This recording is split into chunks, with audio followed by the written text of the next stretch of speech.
Hello friends, today's question. An object of mass 5 kg is projected with a velocity of 20 meter per second at an angle of 60 degrees horizontal. At the highest point on its path, the projectile explodes and breaks into two fragments of masses 1 kg and 4 kg. The fragments separate horizontally after explosion. The explosion releases internal energy such that kinetic energy of the system at the highest point is doubled. Calculate the separation between the two fragments when they reach the ground. So in this case, it's given that a projectile is projected at angle 60 with the horizontal. Okay. So this is the projectile with the angle of 60 degree with the horizontal, and at the highest point, at this point, it breaks into two fragments. Okay, so we have here two fragments, 1 kg and for 4 kg. Okay, so let us say this is M1 and we have M2. M1 is 1 kg and M2 is 2 kg, and they both travel in the horizontal direction, and another thing is that their kinetic energy of system at the highest point becomes double than the initial kinetic energy. Okay, so let's first of all find out what will be the velocity at the highest point. You can say velocity at the highest point, let us call this as P, and this velocity is given as V. So we can say V is equal to u cos of theta, because the only velocity at the highest point is the horizontal velocity. There is no such vertical velocity. So we can say this will be equal to u cos of 60. So this will be equal to u by 2, and u is given as 20 meter per second. We can say u is 20 meter per second. So we get v is equal to 10 meter per second. Okay, so this is the initial velocity. Sorry, not initial, but the velocity at the point P, or at the highest point. Now it is said that the explosion releases only the internal energy with respect to internal energy. So it means there is no as such external force on the body. Okay, we can say no external force is acting on the body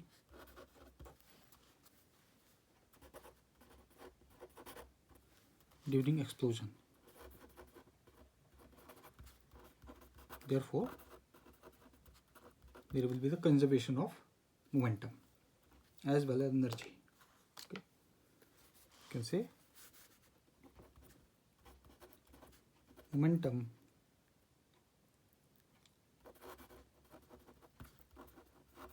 will be conserved.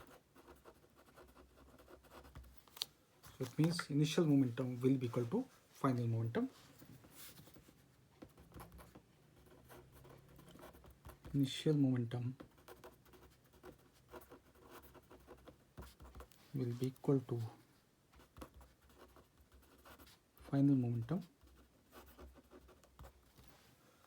So let us say the initial momentum is P1 and the final momentum is P2. So we can find out the value of P1. So we can say P1 will be equal to mass into velocity V, and mass is of 5 kg, and the velocity just before the collision is 10. So this comes as 50, and after the explosion, let the velocity will be v1 and v2. After the explosion, let velocity of m1 is v1, velocity of m1 is v1, and velocity of m2 is v2. Therefore P2, that's the final momentum, P2 will be equal to m1 v1 plus m2 v2.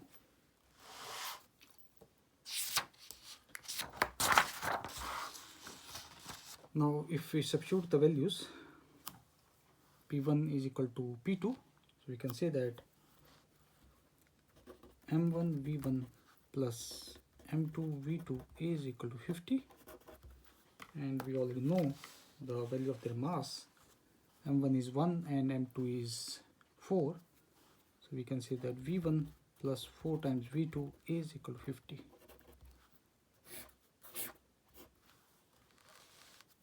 Let this be question number 1. And similarly, the kinetic energy will be also conserved. Okay, so initial kinetic energy, or one second. Yeah, it is said that the kinetic energy of the system at the highest point is doubled. So it means the initial kinetic energy, if it is K1, so we can find out the final kinetic energy, that will be the double of it. Okay. So we can say, but kinetic energy is doubled after the explosion. Therefore, we can say that the kinetic energy after the explosion, that is 2, is equal to twice the kinetic energy before the explosion, that is 1.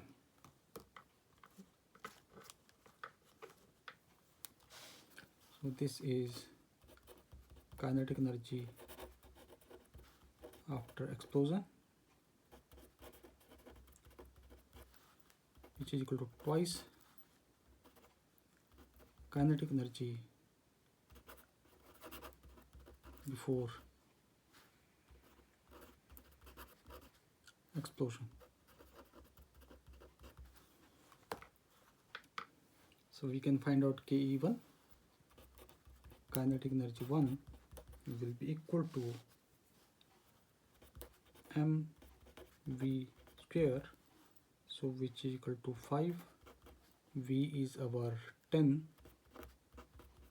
and divided by 2, and this comes as, this goes by 5, this will be coming as 250 joules, and therefore kinetic energy 2 will be equal to twice of 250, so this will be coming as 500 joules. Okay.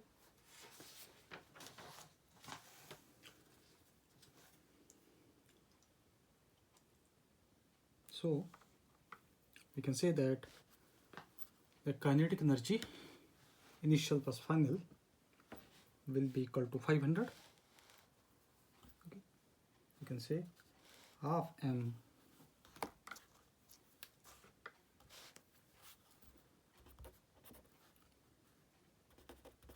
v1 square plus half m v2 square is equal to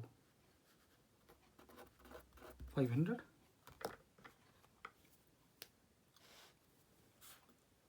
From here we can write the relationship as m1 is 1, m2 is, sorry, this is m2, m2 is 4, so we can say that this goes here, this comes as v1 square plus 4 times v2 square is equal to 1000.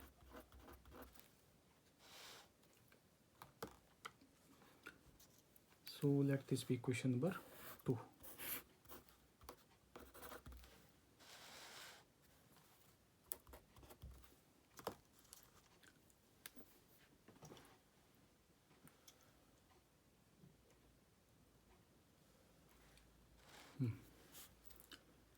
So let us use equation 1 and 2. Using equation 1 and 2, we get, from 1 we can say that V1 is equal to 50 minus 4 times V2, and substituting this in the second equation, so we get 50 minus 4V2 whole square plus 4V2 square is equal to 1000. So we open it, we get this as, this will be coming as 2500 plus 16V2 square, and this will be minus, this will be coming as 400V2 and plus 4V2 square is equal to 1000.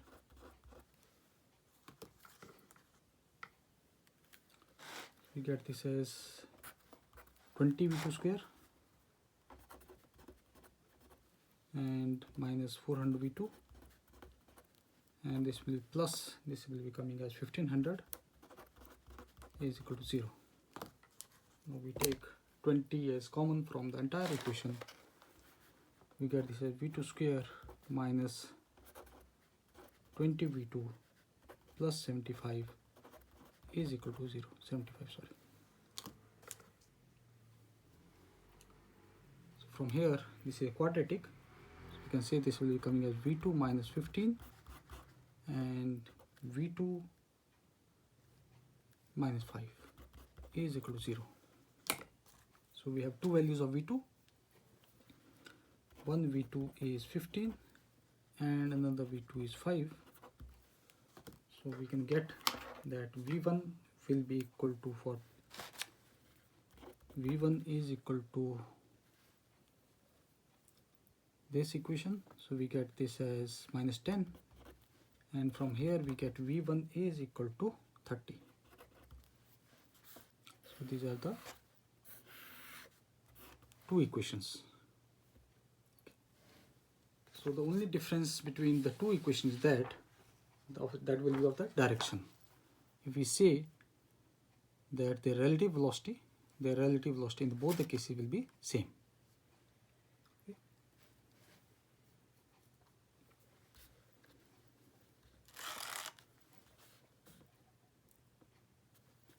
So in this case, let us find out what will be the time taken by the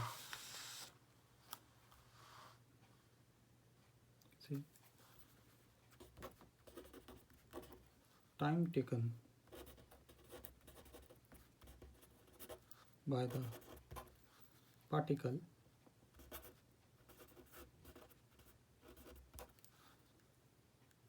to reach the highest point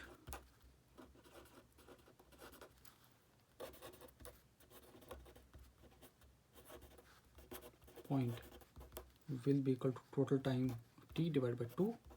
So this will be equal to u sine of theta divided by g, and this will be equal to the time taken by the particle to reach the ground. This will equal to time taken by the particle to reach the ground.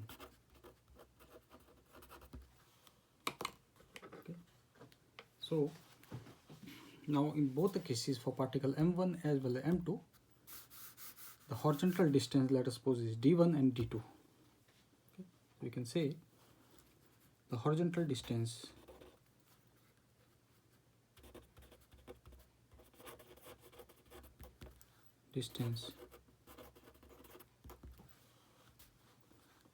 covered by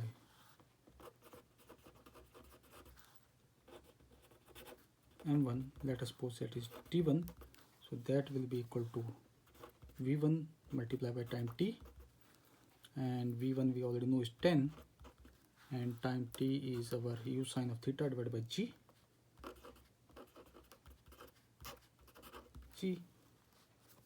So if we take G as 10, so we get this D1 will be equal to u sine of theta.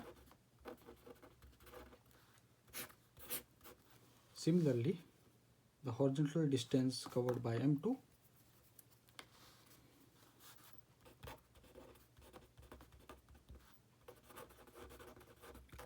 horizontal distance covered by M2, that is equal to D2, so that will be V2 multiplied by time T, and this will be equal to 10 multiplied by, sorry, not 10, V2 is our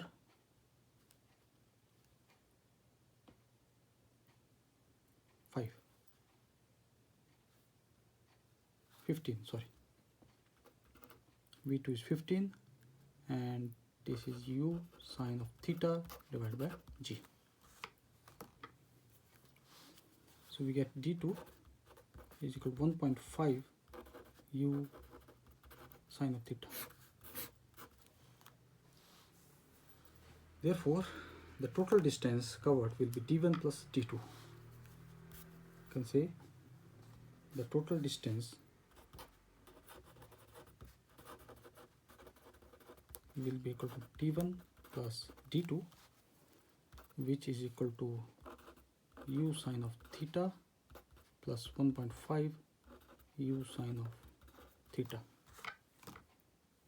and we can say this will be equal to 2.5 u sine of theta, which will be equal to 25 multiplied by square root of 3, and so total distance, if it is given as capital D, or we can say D is equal to 43.3 meters.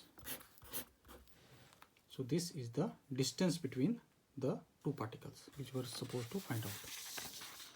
Yeah, distance of separation between the two fragments. This is the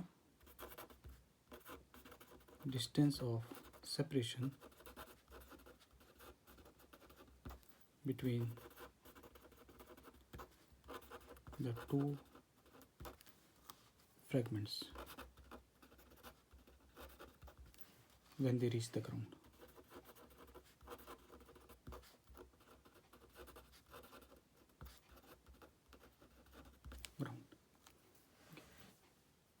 So this is the complete solution, and there is another way of doing that. We can say if we take the relative speed of each of the fragment rather, and we treat one of the fragment as stationary as compared to other fragment and find out the distance, this will be giving us the same answer. Okay. This completes the question. Thank you. So in this case, I want to add a little bit more thing about these values of V1, V2, and one is positive, another is negative. The only difference will be in the direction. The magnitude will be same. So suppose we take as V2 as 15. Okay, you can say this will be the direction of V2, which is your 15, and the direction of V1 will be in this direction, V1, which equal to minus of 10. So then the distance between them will be D1, and this distance will be D2. So total distance will be coming as D1 plus D2. Now in the second case, both the velocities are positive. So it means if V1 is in this direction, which is equal to 30, and then we are going to have V2 also in this direction, that is equal to 5. Okay. So we can also find out because they are traveling the same direction. Okay. So accordingly, we can find out the distance between them. Okay. Therefore, whether you take this formula or the second one, the only difference will be in the direction. Okay. So this negative signifies that it will be traveling in the opposite direction as compared to V2. That is the only difference. Rest will be, like in this case, V1 is 30, V2 is 5, both are positive, so they will be traveling in the same direction. or this can be interpreted in the different way also. We can say the negative tells us that the direction which we have taken previously was wrong. We have to be traveling in the opposite direction. We can say that was also. We can say for v1 is equal to minus, this means that direction of mass m1 which was taken previously was wrong, therefore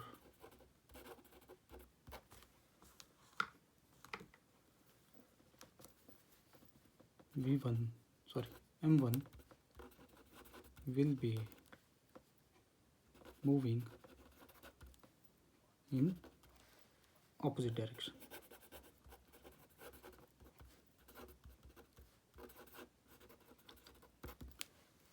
Okay. This is the only difference of this negative sign. Okay, rest of the things will be same. Thank you.